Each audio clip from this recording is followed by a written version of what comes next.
నిన్నే తిరుమల తిరుపతి దేవస్థానం బోర్డు చైర్మన్‌గా మన బిఆర్ నాయుడు గారు నియమితులయ్యారు. దీనిపైన మీ స్పందన?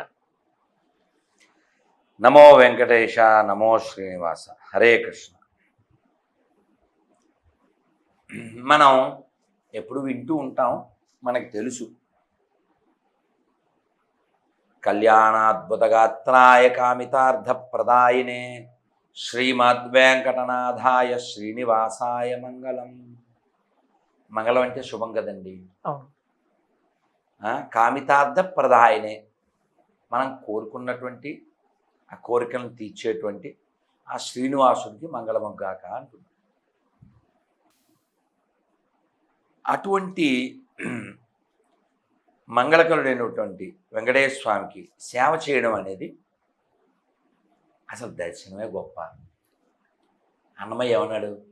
నన్ను ఈ కొండ మీద ఒక గడ్డిపోచలా పుట్టిస్తే చాలు అన్నాడు. ఆ దివ్యమంగళ స్వరూపాన్ని కలిగి ఉన్నటువంటి ఆ తిరుమల కొండ మీద ఆయన వెలిసి కోట్ల మంది భక్తుల్ని అనుగ్రహిస్తూ ఆనందాన్ని ఇస్తూ ఆనంద నిలయుడిగా పేరుగాంచి ప్రభుత్వానికి ఎంతో చేయూతనిస్తూ ఓ ధైర్యాన్ని ఇచ్చేటువంటి గొప్ప దైవం వెంకటేశ్వర స్వామి. ఆయన దగ్గర ఆయన్ని నమ్మిన వాళ్ళే ఉండాలి, ఆయన పట్ల భక్తి ఉన్న వాళ్ళే ఉండాలి.